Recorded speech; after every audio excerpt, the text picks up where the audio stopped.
Life can be pretty stressful, so every once in a while, don't forget to take some time to release some of that stress, relax, and have some fun.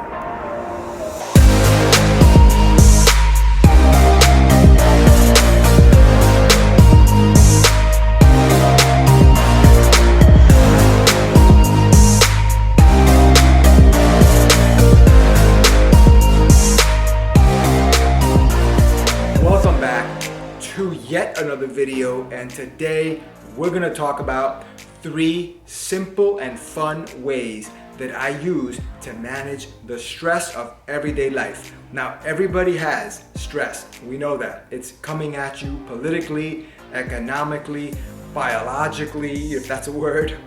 There's biological stress. Everything's attacking us. Stress is through the roof. That's life in general, but it's extra stressful in 2020, and it shows no signs of stopping anytime soon. So the best that we can do is manage it. And in today's video, I'm going to share with you 3 simple and fun activities that I have personally done recently to help manage my stress. And let's get right into it with having a picnic. And this is going to sound crazy, but I have actually never had a picnic in my entire life. At least not that I can remember. Maybe when I was a little kid, my parents might have taken me somewhere, but I don't recall. And it's a lot of fun. So I did one over the summer just by myself. I went to a remote area of a local park, and I had a great time. I brought out a blanket, which I had just bought in Target, because I just had that idea in the Target parking lot.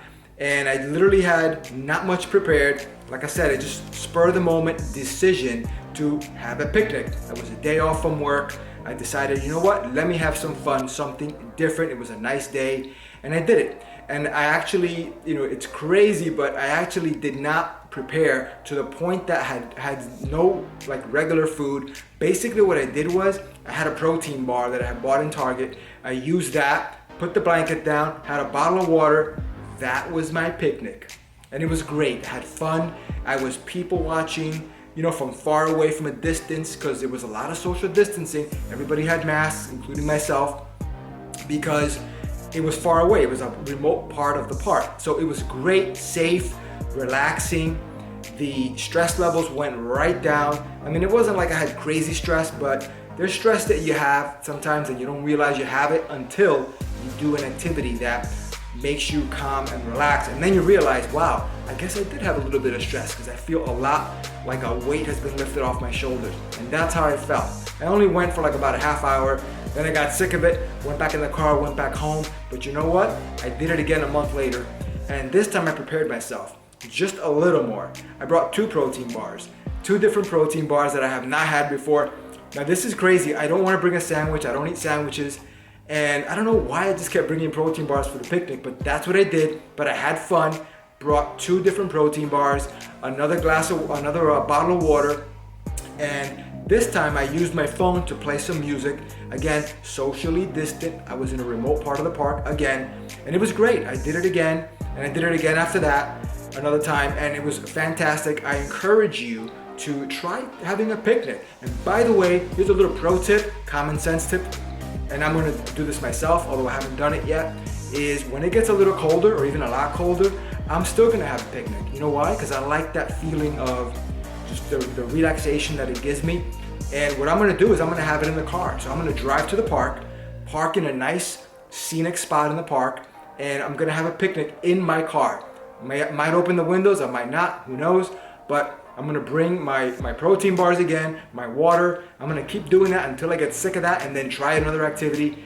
But that's a picnic activity, park or in the car, depending on weather. Try it. It definitely relaxed me, and it might work for you. It's something quirky, fun, and it doesn't cost a lot of money at all. Anybody can do it at any time, so give it a shot. Next is a staycation. A staycation for me is literally just a spur of the moment thing, which you go on and I haven't done this in the exact way I'm going to mention, and I'm going to talk about this, but I kind of sort of did it when I went on a business trip to the Philadelphia area, and I did stay at a hotel provided to me, just for business purposes, but I extended my stay one more day after my business meeting was done, and I enjoyed myself so much because I made it almost like a little mini vacation, but didn't really go anywhere, just kind of stayed in the hotel. It was a beautiful hotel, beautiful grounds, beautiful scenery.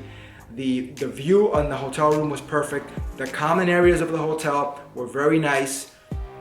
And I just had a great time in the hotel. It was very quiet, very beautiful. Now this was before, all the stuff happened in 2020. So I can't speak to how that hotel would have fared, but I have gone to another hotel, not on business, but I have checked it out to see about maybe scheduling another staycation solely for the purpose of going there for pleasure, just relaxing, just one day. I'm not interested in going to the pool or to the gym or the common area facilities. They may not even be open, I don't even know, because it still is 2020 and still is very volatile situation out there. So but I'm gonna select the hotel that gives me a little bit of a nice scenery on the outside, so I could walk outside nice and safe and be entertained by the scenery, be part of nature, kind of relax me that way too as well, and then go back in the hotel room, relax there. Just, it's something different. It's a little bit of an escape. It's not gonna cost a lot of money because you can get some pretty good deals on hotels these days. Unfortunately, with what's going on in the world and lack of demand for tourism, you might be able to actually get a good deal on a hotel staycation package at a very nice hotel with a very nice room. I recommend that you look into that. Just go online, check it out. One day, one night staycation. Hey, it can't hurt. It's not gonna cost a lot of money. And you know what? It's gonna relax you. So give that a shot. The next thing on the list is basically, order food to the house. A lot of people, for whatever reason, I'm not one of them, but I can understand that some people are like this. Some people have anxiety when they cook, or they don't like to cook, or they associate cooking with, a task that they have to do on a daily basis for the family, and it's hard for them to relax. So what I recommend is take a night during the week or a weekend and order from Uber Eats, DoorDash, whatever. Get something nice from a nice restaurant, or just whatever you like. It doesn't have to be a nice restaurant, so whatever you like. I don't always like, my favorite foods aren't from the nicest restaurants, anyway, but get some comfort food that you like, have it delivered to your house with all the trimmings, multi-course meal, and just have fun being pampered, being waited on, not waited on, but having the food delivered to your door, fully prepared, all the utensils and plates, and if you have to have extra plates, eat on paper plates. That way you don't have to wash and do dishes, if you don't want to do that either. But enjoy a nice night at home. Make it a movie night and order food in. Not pizza, or if you want pizza, great. Make it like a nice restaurant style dinner at home that you don't have to cook, and take advantage of these delivery services that are excellent and are good value for the money. And you know what? If you're the person that doesn't really enjoy cooking that much, or you just want a little bit of a break, you know what? This might be a good thing to do to manage your stress levels.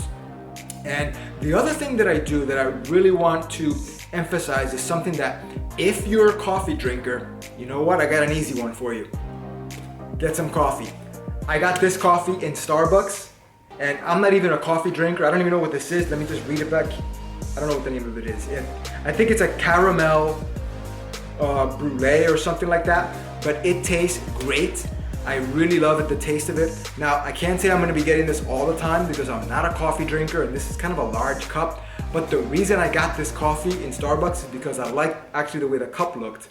So I'm actually gonna probably reuse this cup a few times, maybe put in coffee, cheaper coffee that I get somewhere else or that I make at home, or just whatever. I'll put something else in it. I'll put a protein smoothie. Who knows what I'm gonna put in here. But I'm gonna keep this around a little bit and just have it as a nice decorative piece. But even, when you have the coffee in it and you smell that coffee, if you're a coffee drinker or even just a casual coffee drinker, that might be enough to put you into a nice mood. And again, coffee, caffeine, talk to your doctor. I am not a doctor, it's just my experience, but I don't think it's that bad for you in moderation. So with all that being said, guys, hope you got something out of this video. Stay safe out there, guys. And until the next video, guys, enjoy your coffee. Cherish the cup, keep it, reuse it a couple of times, enjoy it, and I will see you in the next one.